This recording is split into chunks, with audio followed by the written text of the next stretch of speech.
Strap in and be prepared. Room for error is much slimmer You in lose basketball. one player and it changes your entire team. It's not like that in football. It's just not. It's not. Interesting guests. Kelly Graves, Mike Parker, Coach Mark Waskowski, Noah Eagle, Melissa Lombardi, Kenyon Barnard, Jonathan Stewart. Sharp opinions. Dana Altman probably earned a pass for a down year after almost 20 years of what he's done for Oregon basketball. And some smiles. Guys, I was stuck in a car wash. Sounds like an R. Kelly song.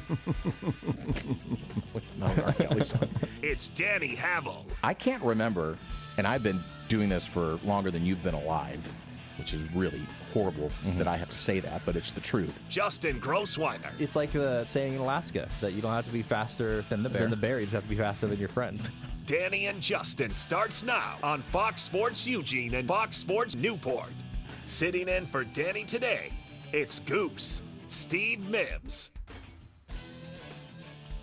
Welcome into the Danny and Justin Show. Yes, it is another Danny-free day as Danny is in Pendleton today. Pendleton High School to be exact, covering the 2A boys and girls basketball tournaments. And he is currently on the air on the OSA radio network with Oakland and Stanfield, one of 4 games going today. So we hope Danny's voice survives to get back for next week. But as for now, Justin, day 2 of a 3-day run of the Steve and Justin Show, so thanks for having me in. Yeah, we're not doing anything straight because we're going to get a little bit next week as well. Correct. So we're going to get a little Danny back Monday and Tuesday. You're going to be back Wednesday. But, yeah, day 2 of 3. We're out here at the Tracktown offices. And Yeah. it's a little bit of a red carpet rolled out for us, and they did a great job making us feel really welcome. I feel very at home here, very comfortable. So a lot going into the show. I was doing it not from You've been the here all day. the studios. Yeah, I've been I here just pop since in. You've been 10 here all o'clock. day. So, yeah, but I'm excited, and we've got a ton to talk about, a ton of fun guests. Yeah, so we are live, as Justin mentioned, from the Tracktown USA Media Day. We are here at the Tracktown offices at Oakway Center. A beautiful office, the first time I've been in here. And right across the street, it's a beautiful day out. We got a nice window looking out, and right across the street is my friend Jeff Creer's State Farm office. So if Jeff, there you if you're go. listening, give us a thumbs up and let us know how it sounds. So, yeah, we have a chock full of interviews today with some of the local track and field greats. Coming up in our next segment, the 220 segment, Aaliyah McCormick, who just won the Big Ten title indoor in the women's 60-meter hurdles and is last year's NC2A outdoor champion in the 100-meter hurdles. She's going to join us along with Luke Tewalt. And Luke is a distance events runner. He just transferred to Oregon from Wake Forest. He ran the 1,500 at the World U20s in 2022. So we're going to chat with Aaliyah and Luke at 2:20. And then in the final segment of the show, we are going to have with us Karen Ramming, who's the Chief Marketing Officer here at Tracktown USA, and Jody Smith, who's the Chief Operating Officer of Tracktown USA. So happy to be out here today. We really appreciate all the staff here at Tracktown USA for welcoming us out here. They've given us a beautiful room. I mean, I thought sometimes, people give you like a hall closet or something, but we've got room, more than enough room for 2 guests to come in, and like I say, a beautiful sun out there. So it's a beautiful setup for today's show. Yeah, we got food, we've got drinks, we got the banner up. You're on the wall over there. I'm on the wall. Danny's got 2 pictures on the wall. Yes. And if you want to see us, the Danny and Justin YouTube show, right, is where we're at. Danny and Justin YouTube and the Fox Sports Eugene YouTube, correct? And Twitter. Was the Danny and Justin Twitter and YouTube. And You can also listen to us, of course, on foxsportseugene.com and foxsportsnewport.com. All right, so if you want to see what it looks like here, go ahead and tune into the Danny and Justin on YouTube. And again, our guests will be coming up in both the final 2 segments today as we do a lot of track conversations out here. Before we get into track, though, we do need to follow up on, we were chatting yesterday about Oregon-Purdue and talking about how it was a really important game for Oregon, which was the 11th seed in the Big Ten tournament.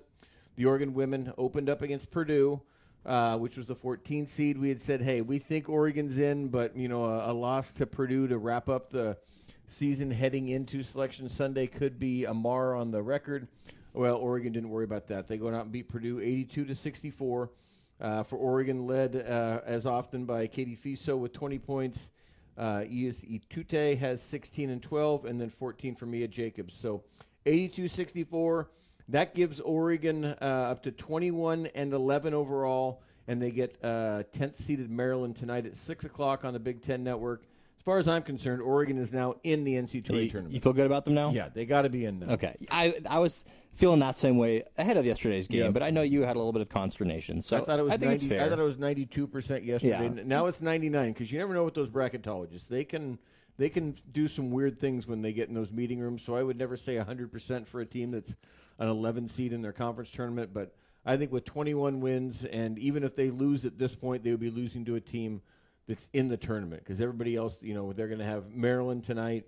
They win that, they get Michigan, then they'd get into the semifinals. Any team that they would face the rest of the way would just be a loss to a team in the NCAA tournament. So tonight would be an interesting one. Maryland and Oregon had a good game in the regular season where Oregon went out there and won. So I think they have a chance. There's a lot of times you look at it and think, I know we've gone through this 100 times in the college football playoff. Is the bye the advantage or not? Yeah. I often think that in this, the bye pays off, like for Maryland, if you get to the semis and you're facing a team that's played one more game than you. But I know coaches, and Dana Altman said this a lot, sometimes when you have that first bye and the other team had won a game the night before, they've gotten used to the rims, they've gotten used to the court, they've gotten warmed up, they've gotten used to the hoops. Sometimes the team like Maryland that hasn't yet comes out and takes a while to get going. So I'm not sure that the bye is not an advantage for Oregon tonight. Again, if they were to get on 4 games, the wear and tear might. But I think for tonight, it might be an advantage for them against Maryland. No, that's totally fair. And there's something to be said about momentum. Yeah. Just athletic momentum as well. And so, they're coming off of a win. Obviously, it was a fairly comfortable one. They didn't have to stretch too much. Yeah. I think at times you see... this is more in like the baseball MLB playoffs where you'll see a team that's a wild card team, and whoever wins that wild card game is going to be like riding high off of that. And then there's a team that's been sitting with the bye that hasn't had a game, and they don't have any momentum, and maybe they haven't played a big game in a few weeks at times. So Maryland obviously is a Big Ten, is a NCAA tournament team. Sure. The Ducks had an opportunity earlier in the season to take them on, and they had a big comeback win against them. They had a big fourth quarter. So I think that, in a way, this has played out really well for them because you could make the argument, okay, yeah, they have a little bit of an advantage maybe tonight, maybe overall later down the road of the tournament, but any win they get right now is going to only add to the resume. Yeah. Like we said, they're in the tournament, most likely. We think. Yes. But I don't want to – where's some wood that I can knock on? There you go. But any win is going to help them out, and it's all about that 8-9 line, right? We don't want to see them in that 8-9 seed. Yeah, no, like you say – I think they're at that 8-9, and you beat Maryland. Maybe you can get off that and get to the 7, and then you beat Michigan. Maybe you can get to that 6 or something, and suddenly you're completely out of that. And as you mentioned, it's a good point by you as well. Oregon last night was able to play 11 people. So if you're in a tournament where everything goes well, you're playing 5 games in 5 nights. But even for tonight, playing the second game in 2 nights, you want to have a little bit of rest for you. So they were able to play 11 players last night.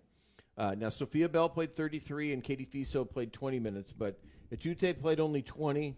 Tahina played 21. Muhammad, Rambus, Kane, Williams, Tillender off the bench didn't play a whole lot. So I think if they need to go to use their depth, they're going to have some people who are ready to go tonight, and that could be an advantage, again, against the team Maryland that is, again, it's not exactly a home court for them. It's in Indianapolis.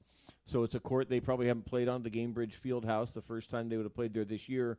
And Oregon now has, again, seen the hoops, bent the rims a little bit, and shot them up.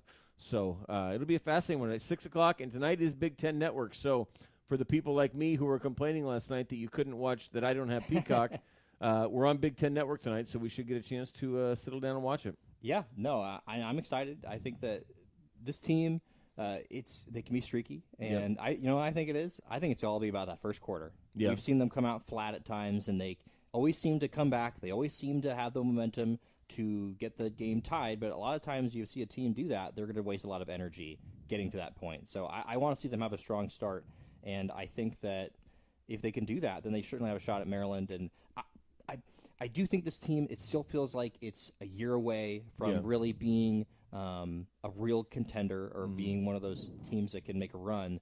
But I do think they have a lot to like, and it does seem like it's a team, you have a young team, Katie Fiso, like, there was times when I was watching her against Washington in that game where it was just like, man, like, she's special. And if she can find a way to just turn it on at the right time in a team, if they don't have that interior defense against her, like, she can finish, like, and she can just decide to go. So it'll be interesting to see how Maryland decides to play her. Yeah. And it'll be interesting to see how the young team, and there's some seniors as well, but how they'll handle the emotions of playing in bigger and bigger games as the tournament goes along. Yep. No, absolutely. And we do have the first final from today. There was an upset, 9-8, so not a huge upset, but Washington knocks off USC today. So a lot of people thought that the first game tomorrow in the quarters would be USC UCLA in a rematch from the other day. But Washington, which obviously ended the regular season defeating Oregon in a last-second victory. It was brutal. They now rode the momentum of that. Wasn't brutal for them. They felt some good things about it, apparently. And so They're a good team. Yeah, they are a good team. And they knock off USC, and so they will be the ones to face UCLA in the first quarterfinal tomorrow. And actually the worst news out of that was Jazzy Davidson, the freshman from Clackamas, apparently had an injury scare and is going in for an MRI, I saw after the game. So we just hope everyone got a team that last year has Juju Watkins and loses her for the year, and now you have the freshman of the year in the conference. Hopefully everything comes back well there, and we get to see Juju and Jazzy, which, by the way, is just built for an L.A. marketing campaign, right? When they're both two of the best players in the country, and they got names like Juju and Jazzy, that's hopefully we'll get to see them both out there next year. So that's your Oregon women's update as they will be going tonight at 6. On the men's side, the men we know wrap up the regular season on Saturday. They host the Huskies at 8 o'clock at night. I saw, as I talked about yesterday, it might be hard to get fans out at 8 o'clock tonight. I saw today Oregon came up with a solution, and they're just making beer and hot dogs cheap. There's going to be some cheap meal deals. So I think $3 hot dogs, $3 Cokes, $6 beers. So if you were thinking about getting out there for that one, that's it. But I wanted to bring up this. We chatted. I'm not convinced that Dana Altman or somebody on his staff wasn't listening to our show yesterday, because we discussed Illinois, and you were talking about their recruiting strategy, which is they have gone out and brought in quite a few Europeans, Eastern Europeans, and they've kind of done getting some international players, brought in Kylan Boswell, and some transfers from, Stojakovic, some transfers from U.S. schools, and then filled in with some freshmen with Wagler, who's a potential lottery pick. And they have some local guys, too. And some local guys. So you were saying, hey, maybe that's the Oregon plan. Go do that. And today I see that Oregon has gotten a visit that is coming from a 4-star, and I was looking. It's Buyan Zhang, and I was looking him up. And when I Googled him, the first thing that came up was the headline: Illinois 2026 target Buyan Zhang skyrockets up recruiting rankings. So it's almost like they decided the same thing you said. Hey, let's do that Illinois plan. Illinois thing's pretty good. Yeah. And Zhang is he's a 6'7" forward, plays down in California right now, and he is a 2026, so this is his senior year. And with Zhang is going to be, he's 6'7", 200 pounds, plays down in Garden Grove, California, a small forward, and it looks like Oregon has locked in official visit for him this week. So we had talked about, we've got Ariza is coming in as the 5-star. The Kendra Harrison, who I've said I wouldn't count on much because I think the football team's going to make a deep run, and he'll do both. But now if you could bring in a Buyan Zhang, who's a 6'7" scorer, pair him with Ariza, boy, if you bring back a Shellstad, maybe an Evans, and kind of fill it around, maybe we can start to see something interesting. But I'm glad to see, because Oregon's really strong. I mean, the last 2 years, Jamari Phillips was the kind of the one recruit 2 years ago. This year, the only recruit they had, he hasn't even played. He's redshirted. So they've kind of missed out the last few years on having kind of an impact freshman. And if they can get Zhang and put him with Ariza, you have the potential now to kind of get back to the Oregon way, which is having at least a couple real contenders out of a freshman class. Yeah, well, the question is, I guess, is the Oregon way, as you call it, the right way at this point? Yeah. You look at Illinois. I mean, Illinois is not doing that. I mean, they got a couple. They got, Wagler. Like, he's a kind of guy like that. But a lot of these teams are just going to Europe or going to players that have been playing professionally since 2019, 2020, 2021. I mean, that's like a long time at this point. Those are true professionals playing in. Those are grown men. Yeah, no, actually. So, it's interesting how the lines of amateurism and professionalism has blurred. And in college now, these top programs, and especially in the Big Ten and the SEC and the, top conferences, they're going to be really viewing every single option they have, but you have to get the freshman class. Like, it is important that they do that, because you have to have some sort of long-term, hopefully, if players don't transfer, stability of your roster. And they haven't had that. It's been a lot of bringing in new guys every year, and obviously Jackson's been around, and KJ's been around, and Nate's been around, but you can't just have like two guys. It just feels like this is a team that needs to have a foundation led for the next few years. Yep. And Zhang is a top 25 recruit in some of the spots. ESPN has him right now at number 48. And again, he is going to be visiting this weekend, so he will be at the game when Oregon takes on Washington on Saturday night, and that's Buyuan Zhang. So a big visit for Oregon, and we'll see if they can get a commitment out of it there. A couple other things before we head into our break and bring in some of our athletes. First off, congratulations in order to Bo Nix. Maybe you saw Yes. Bo and his wife had a baby, Riley Bell Nix. Riley Bell Bo Chapman Nix, I guess is the full name. And so congratulations to Bo and Izzy. Bo Nix is now a father for the first time. And there was a big softball win last night for Oregon. Oregon Gates, we had talked yesterday, taking on Oregon State 11-3. Stephanie Make, who you've been talking about, had been one that they were trying to get going. Homers twice last night, and it's 11-3. Oregon beats Oregon State. That was at Oregon State, so a good road win for Oregon. They'll beat them again here this weekend as part of the Jane Sanders Classic. But a nice win for Oregon, and nice to see Make get kind of going on that one there.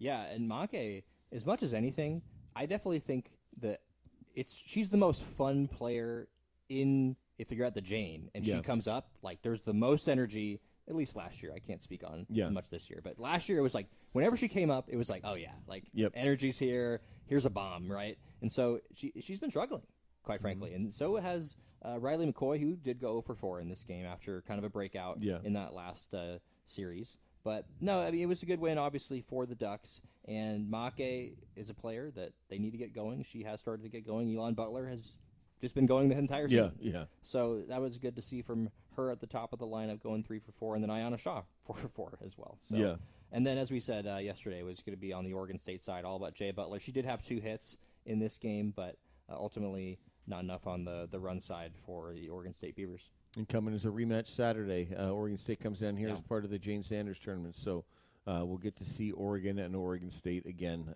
this year on Saturday. Okay, well, we are going to head into our first break. And again, if you're just joining us, we are out at Tracktown USA offices here at Oakway Center. It is part of the Tracktown USA Media Day as we're previewing a lot of their events they've got coming up here during the summer.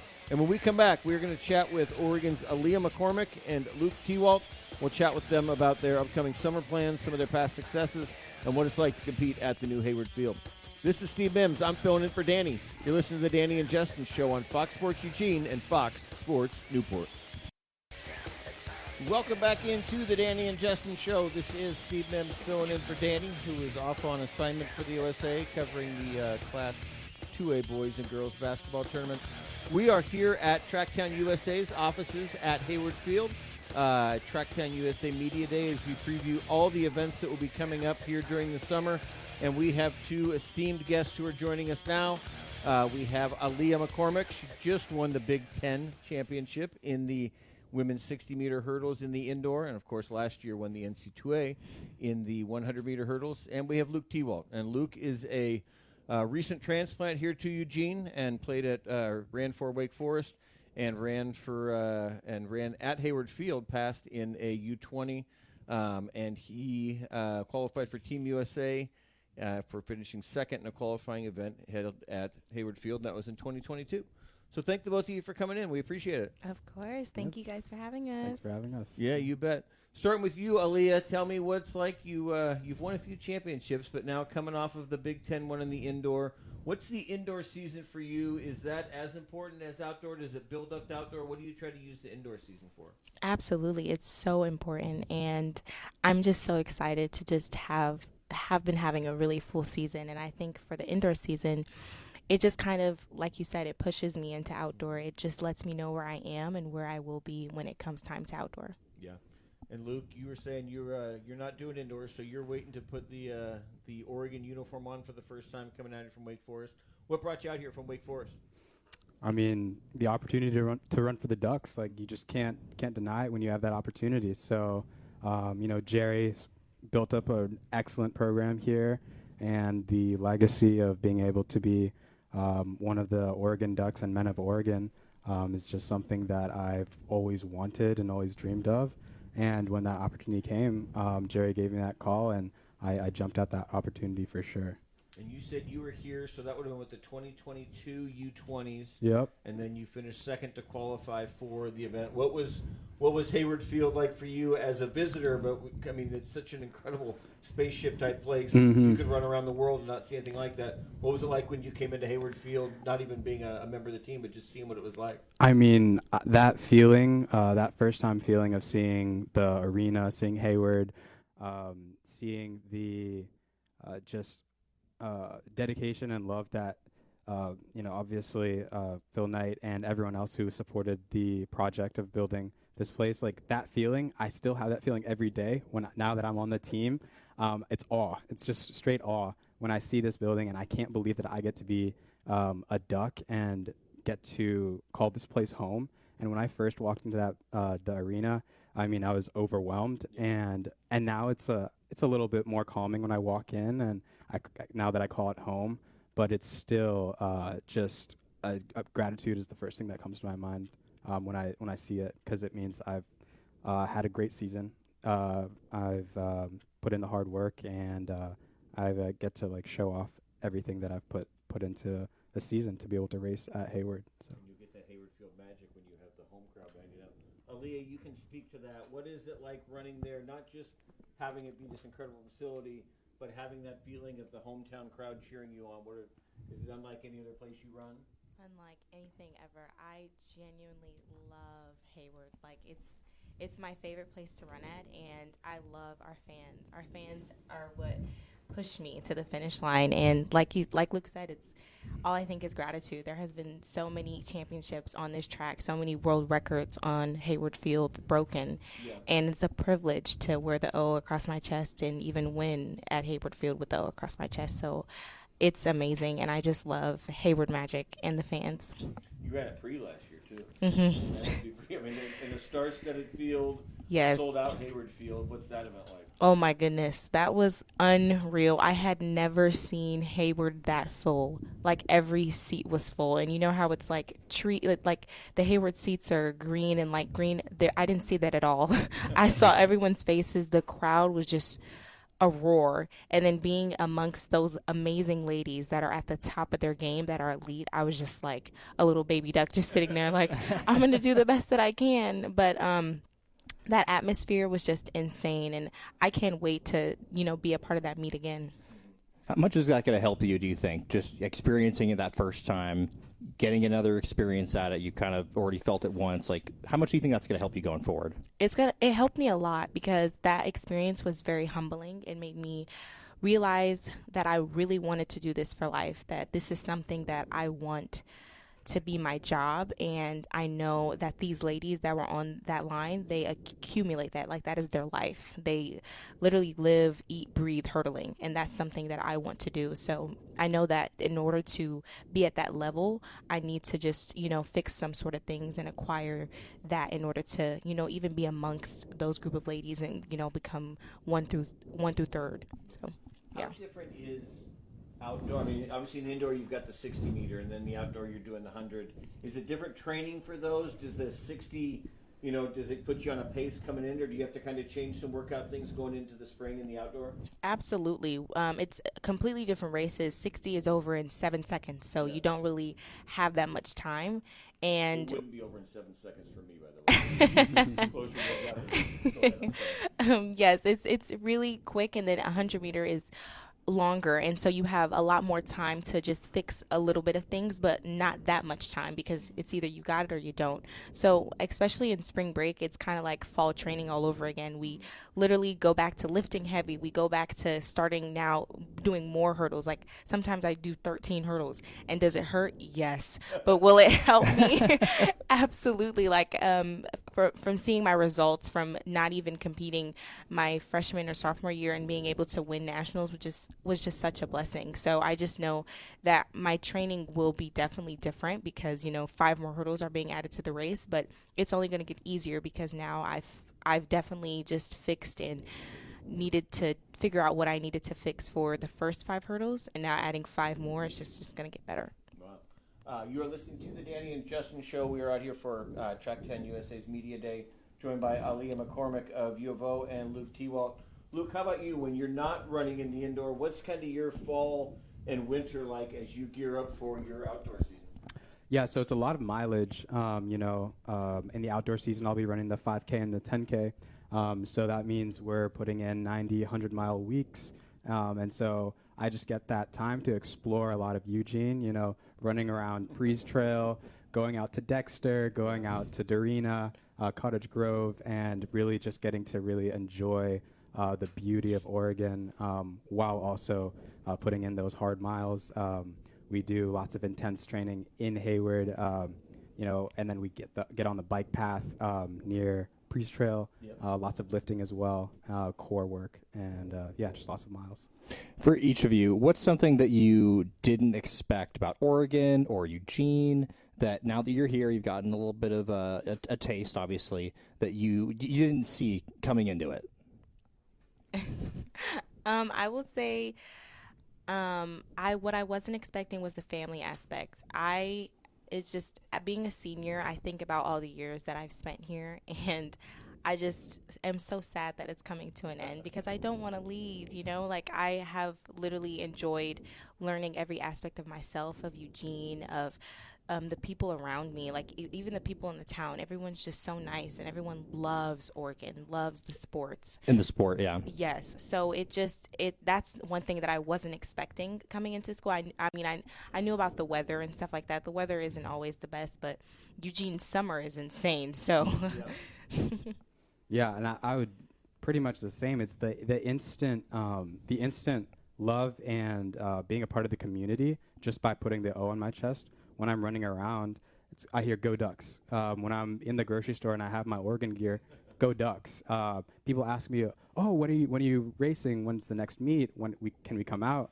When I'm in classes, my fellow students are like, "Oh," they're even like guys on the football team. They're like, "Oh, you're on the track team!" Like, wow! And that was the most surprising aspect, is that I would be embraced immediately and put on a pedestal because I'm on the track team. So. It's amazing to be a part of that. How does that help cultivate you, as an athlete, when you have that sort of excitement around you? It's not just obviously everybody is their own life is very important for themselves, but you have other people that are obviously very excited about what you're doing. How as an athlete do you channel that into what you're doing?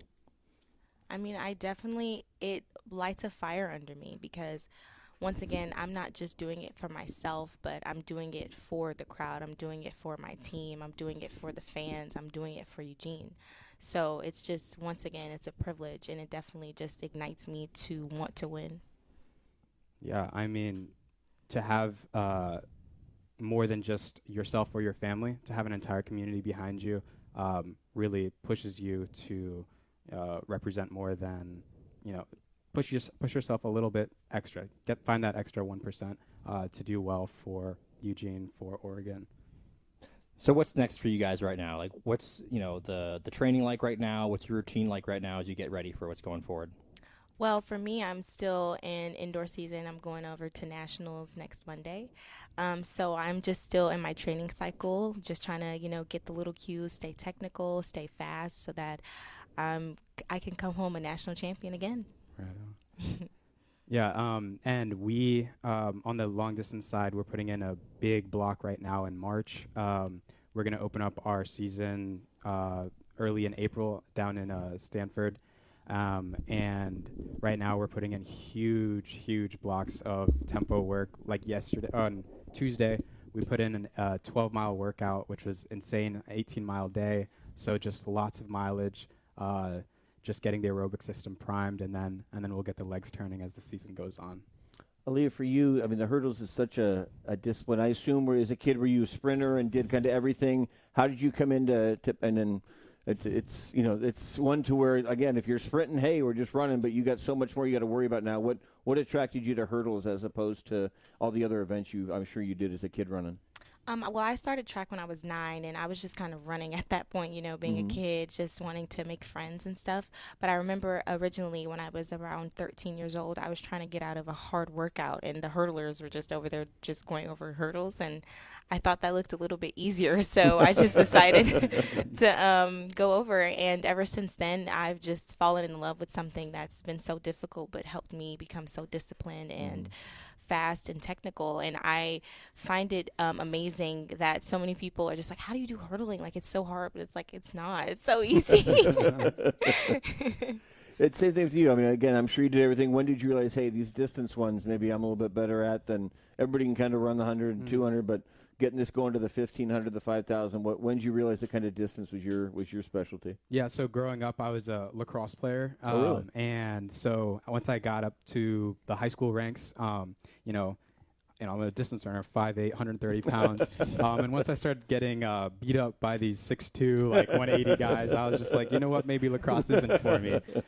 So I went out for a cross-country race, and I won it. And I was like, well, it's always been my dream to be a professional athlete, to compete in college, and this seems to be that ticket. So once I went out for that cross-country race, I knew that the distance events would be the ones I would excel in. Okay. Now, Aaliyah, you won the NC2A's outdoor last year. How much confidence is that you go into an indoor nationals knowing, hey, I've been at the top of this before? And I assume do you sit there and break down the field? These are probably people you've competed against indoors, outdoors before. What's your confidence level heading into nationals this time around? I'm very confident. It's not even just about my national title, because once you enter into a new year, that no longer matters, because now it's, a new field of ladies and a new races. So it definitely builds my self-esteem and reassures me that I am capable of being a champion. But I know that it's not going to be easy, because now I have a target on my back. Now that people know what I have done, they are going to even try harder to become a champion, and that's why I need to make sure that I'm even more technical. I'm even more faster. I'm even more on my game. I'm even more mentally prepared. So I'm genuinely very excited to go out to NCAAs with the Ducks and just do what I do best. You guys swept the men's and women's there. Maybe take a chance at see if you guys can bring home a team title here too. Yes, that is what the plan is. Coach Jerry is just very excited, and that's what he was telling the national squad in our meeting yesterday, just how important that is and how we all just need to be on our toes and cues and just make sure that we're keeping our bodies safe and going there with the right mindset. So I'm definitely really excited, especially coming from a sweep again. That is insane, but I am so excited. Luke, she talks about the target on her back. You realize that O is a bigger target than the WF from Wake Forest. Oh, I absolutely You show do. up at a meet, that's going to be a target on your back now every time you go in there. Yep, yeah, and I got the opportunity to go up to an indoor race at the University of Washington, and I had an O on my cap and an O on my chest as I was warming up. And I got a little flack from the officials, man, and I was like, hey, I guess this is what it's all about. So I'm just super excited to put on and have that target. It makes me want to work a little harder. Awesome. Well, thank you guys both so much for coming down here. Congratulations on all the success. Aaliyah, obviously we wish you the best here next week there at Nationals, and we'll look forward to seeing both you guys here through NC2As, some of the events here. But thanks so much for taking some time to come down here and letting people hear a little bit about your guys' stories. Thank you, guys. Go Ducks. That is Aaliyah McCormick and Luke Tewalt of your University of Oregon track and field teams. You can catch them at Hayward Field all spring and all summer long. All right, when we come back, we are going to have Lauren Ramming, the Chief Marketing Officer, the Chief Marketing Officer from Tracktown USA, and Jody Smith, the COO of Tracktown USA. We will be back and continue our track and field chat here on the Danny and Justin Show on Fox Sports Eugene and Fox Sports Newport.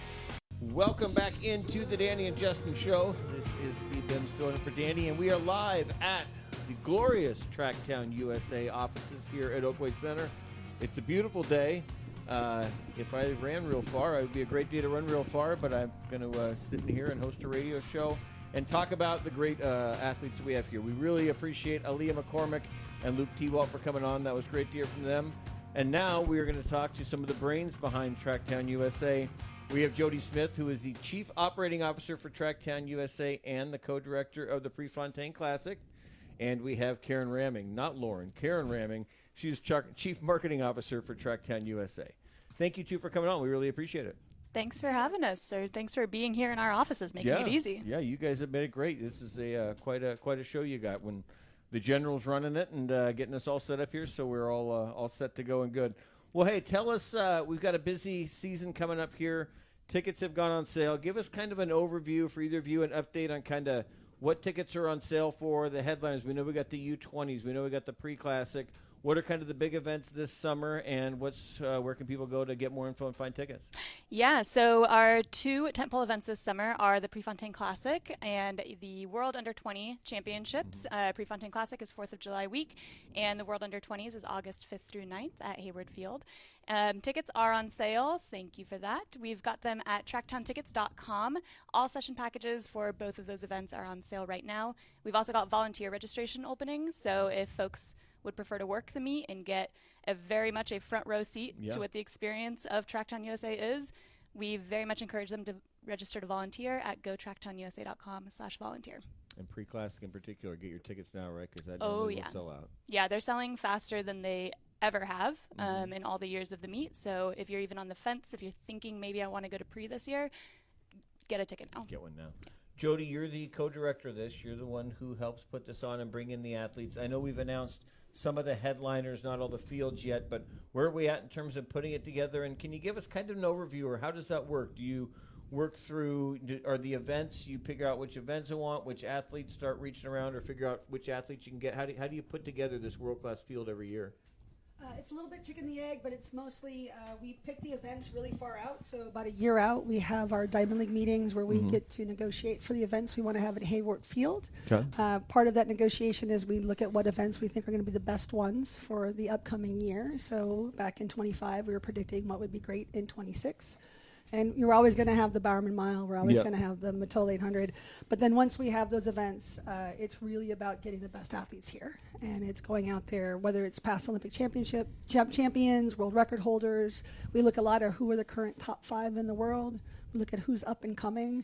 So it's a really a mix of trying to make sure what shows up at July 4th is a really great competition with the best athletes. You probably have a few agents calling you too, saying, hey, I'd like to get my guy into this. I'd like to get my lady into this. For sure. Yeah. So then you put, and I know you guys keep some of those spots open later to see if somebody comes out of nowhere and has a big spring or kind of an early summer, and then you can look and say, hey, this person might be running as well as anybody in the country. Let's leave a lane open in case we want to add somebody who's maybe wasn't expected a year or so ago. 100%. And I got to give that credit to my co-meeting director.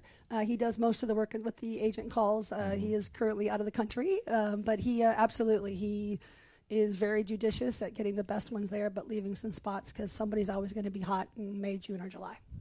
2 world records last year, right? Correct. That's just kind of, there would be an event where that would be the highlight for all time, but this is just kind of every year you expect to have something to come in and to kind of rock the track and field world. 100%. We had 2 the year before, too, so we've been very fortunate, and that's exactly it. We also had a lot of world bests. We had a lot of incredible performances, and so not only are the world records amazing, it's the rest of the competition. It's just 2 hours of sheer excitement and great results. Yeah. And Karen, with the World U20s, we had it here a couple years ago. What does it take to put together an event that obviously brings in the world, but these are the top, late high school, early college type folks? What's it take to put that on, and to give us the logistics of it? Days, what days are it? How many days is of it, and what's it look like for that? Yeah, for sure. The headline is it takes a whole bunch, and not just from us here in this office, but all of our community members, our community partners, the City of Eugene, City of Springfield, working with University of Oregon to make sure that we have a great athlete village set up on campus, transportation. There's so much that goes into hosting an event like the World Under 20 Championships, especially because it is international and we are truly welcoming the world to Eugene. And something that I think is really interesting about this event, especially, you mentioned this is a lot of late high school, early university, they're young kids, and for a lot of them, this is going to be their first time representing their country on a global stage, and this will be their first time going to Hayward Field. Yeah. And so for us at Tracktown USA, we're putting a lot of pressure on ourselves to make sure that the meet and the experience that we're giving them from the second they touch down at PDX or EUG through when they're done competing on August 9th, that is the best athlete experience and the best exposure to global competition in Hayward Field that they could possibly get. Competition days are August 5th through 9th, 2026 at Hayward Field. We'll have some morning sessions, some evening sessions, a whole lot of medal ceremonies available out in our fan festival, and it's going to be a lot of fun. When you see some of these kids come from other places, other countries where maybe they don't have a place in their whole country that looks like Hayward Field, and they walk in and look around, what's some of the initial reactions you get from those people? Wow. A lot of oohs and ahs. Mm-hmm. And the pre is 2 nights, is 2 days again. So it's Friday night again and Saturday. Is Friday the distance still, and then Saturday is kind of the 2.5 hour we go quick, or is there a different switch up to the schedule this year? We will have some distance on Friday night, but we will also have some field events and some sprints. So it is going to be a good return to bringing back the Friday night events. We love being under the lights, and we wanted to have both the chance for our distance athletes as well as some of the other folks to get that experience. Okay. And Diamond League. Yes. So just take us through kind of where it falls in the Diamond League schedule this year. As far as the pre on the calendar, the pre. We're kind of in the middle this year, and we've moved to this July 4th weekend date, which has been actually really phenomenal. It's allowed people to come to town and be part of. I think you've heard a lot about how outstanding the fans and the spectators are. So we've had, as we mentioned earlier, sold out crowds the last 2 years. But Friday nights, as far as the league goes, we're kind of in the sweet spot, if you ask me. We're going to get a chance to see how people are performing in the season, like you said, bringing those ones that are hot as they come in. And it's a good time of year for the athletes that we want to bring in to fit that into their calendar. When I was in the media and covering that pre-event, that was the best track meet, because so many of those, especially like the high school ones, you can be where you're there 8 in the morning, the first discus is thrown, and 11 at night, the 5,000 meters is finishing. That pre is on time, and it is, 2.5 hours, fits that TV window. It is probably what most people think track and field around the world should be, instead of having to have all these, qualifiers and events and things that just take so much time. Let's just give the fans what they want. And that's sort of one of those, don't get up and go get a drink of anything, because there's no downtime in the pre-classic. I would agree. I'm actually shocked that anybody stands at the concession stand line at all, because you never know what you're going to miss, to be honest. So, yep. Yeah, and so when will we get into sort of the events being announced? What's sort of the rollout to that look like in terms of when we find out kind of what the headliners and what the fields look like? Yeah, so we've actually already started announcing some of our headliners for the event. We have, I think, 5 groups of headliners, 5 events that have been announced so far, preclassic.com, if anybody's missed them. We have Olympic medalists, we have world record holders, and we're aiming to announce some headliners throughout the entire spring leading up to the final field getting finalized in the few weeks before pre-classic. So if you or anybody else isn't already signed up for email updates, that's the first group of people that know who the headliners are for the pre-classic. And I think like Jody mentioned, Friday night was going to be a mix of distance and other events, so we can expect to see Katie Moon there for pole vault. We can expect to see Cooper Letkenhaus, the U20 rising star, there for the men's 800. Grant Fisher, world record holder, he'll be there for the men's 2 mile, and then we got a whole bunch of events announced for Saturday too. Yeah. And then just keep kind of rolling them out here as the weeks kind of lead up to it here. I think it's great that it's the 4th of July week. I think that's kind of cool to get that. I mean, obviously it doesn't always fall on a Saturday and that, but to be able to do that and to have kind of this celebration weekend anyway, to be able to throw that in, I think it's really cool that it's worked out well to be able to be on that with it. Yeah, and it's the entire week of pre, really. Like 4th of July is on Saturday, and it is a holiday weekend, and it's fun, and it's great for those 2 days of competition. But we're really kicking things off with our entire community the Wednesday before July 1st. Okay. We're working with Oregon Track Club to host the third annual Oregon Track Club All-Comers Meet at the Prefontaine Classic. So kids 12 and under can come out and run, jump, throw on the same track where world records are going to maybe get broken a couple days later. And then on Thursday, we have our annual Night of Miles, which is the community mile event. So anybody in the community can run or walk a mile under the lights at Hayward Field on Thursday evening, July 2nd. And then last year, I think that the pre was on the 5th, I think, of July. And this year, 3rd and 4th. So was the way that it went last year part of the reasoning of why it's going to be in that same weekend this year? Absolutely. We've hosted championships on this weekend before, but it was incredibly successful in that first year, and it just ratified that this is a good date for the Prefontaine Classic to be, and we really are excited to make it a community event, so kind of being the home of our 4th of July weekend here in Eugene, Springfield, and Lane County. So we want everybody to come out, because you can come out for great track and field, but we'll also have what I would call a block party. So bring your, if you love the sport, or if your family just wants to have a good time, it's a good weekend to come out to the Hayward Field at the Prefontaine Classic. And both with that and the U20 are huge economic indicators for Eugene to be able to get people coming across the world for one, probably people coming across the world for the pre too, but certainly from around the country. It's really something that can inject some life in every summer into this town as well, and businesses. Yeah, exactly. And we work really closely with Travel County, Eugene Cascades Coast to measure that economic impact, and it's in the millions in terms of just welcoming folks from around the world. A fun fact for you, since you mentioned pre-classic and global, we had our 2 furthest ticket purchasers from the 2025 Prefontaine Classic. One was in, oh my gosh, Kennedy's going to get mad if I get this wrong. One was in the Netherlands and one was in Japan. So we really do have fans flying in from across the world to come to the pre-classic, and that's just, it's so cool. Yeah, and then 2 months later, you're going to have people coming from literally everywhere and bringing their children. Because I assume I've got an 18-year-old, if I'm sending him across the country, I'm jumping on that plane too to go watch him out there. So that's going to bring a ton of people in here for the World U20s. Yeah, exactly, and I would do the exact same. And we just are excited for our community to welcome everybody and for us to showcase what a great region it is that we live. Jody, this is a pretty cool time for you as you're putting together these fields and starting to imagine, holy cow, if I can get this person and starting to put these dream matchups together, this has got to be a really exciting time. It is. It really kicks off. The outdoor season's just about to start at Hayward, and you just start to feel the build.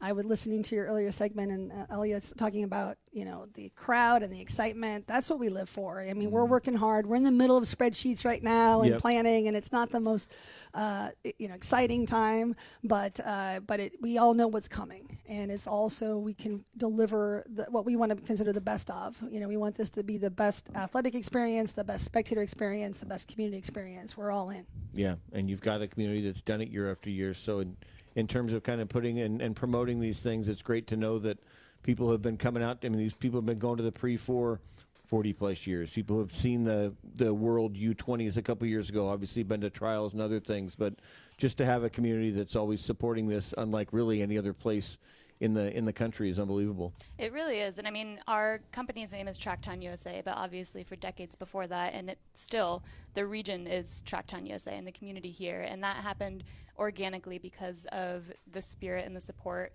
that all of the community members bring to Hayward Field for the sport of track and field. And you don't find a fan base that's more knowledgeable and more passionate about the sport than you do here in Eugene and Springfield. Yeah. Well, thank you guys so much for coming on. Thanks for letting us come down and check out your office. This is great down here. Yeah. Nice Come little back view anytime. out here. Yeah, absolutely. For us. Yes. Jody Smith, she's the Chief Operating Officer for Track 10 USA and the Co-Director of the Prefontaine Classic, and Karen Ramming, who's the Chief Marketing Officer for Track 10 USA. Thanks so much to both of you, and I'm sure we'll be chatting even more as we get closer to these events. And I know we were talking to Jeff about maybe doing some on-site stuff during there, so we'd love to continue to be part of the big event. So thank you to both for setting up Aaliyah and Luke, and for coming on and joining us as well. Yeah, thanks to you guys. All right, you bet. All right, Justin, it's been a good day down here at Tracktown USA. We appreciate the hospitality. The general took us out, and we had a little bit of lunch and got to catch up with him, and it's just been a great day down here. It certainly has. No, we've had a good time, and always good to get fed. As I said, they rolled out the red carpet for us with we have the food and drink, and then just everybody's been really, really nice. So I promise I'm going to make it out to the pre-classic this year, guys. I know I talked to you guys about this earlier. I wasn't able to make it last year. I was visiting my grandma, but no, it's a bucket list thing for me to go out there and make it this year. So I'm excited about it. And thank you so much for having us here, and we really appreciate it. Yep. See you at the pre. We'll see you there. Awesome. All right. Well, we appreciate everybody for tuning in. And again, a reminder, tomorrow we'll be back with the Danny and Justin tomorrow. We'll be back in studio tomorrow. We will have big bets. We will recap how last week went, and we will be making our predictions on the games for this week. I think Danny's putting together the games for this week. So hopefully. Oh, it's you? Yeah. Have you picked them out yet? So I'm going to do after this. Okay. Excellent, excellent. So tune in tomorrow, and we will invite you all to call in and be part of the show tomorrow, as we hope you come on and make some of your picks for our Big Bet segment. We're back in the studio tomorrow. And I look forward to being back with you tomorrow. Danny will be back in Pendleton tomorrow. So I'll be back in studio tomorrow. And I don't think we're having a guest. I think we're just going to do big bets and catch up on the Oregon women's game from tonight. And we'll preview the Oregon men's game on Saturday. All right, this is Steve Mims filling in for Danny. You've been listening to the Danny and Justin Show live from Track 10 USA on Fox Sports Eugene and Fox Sports Newport.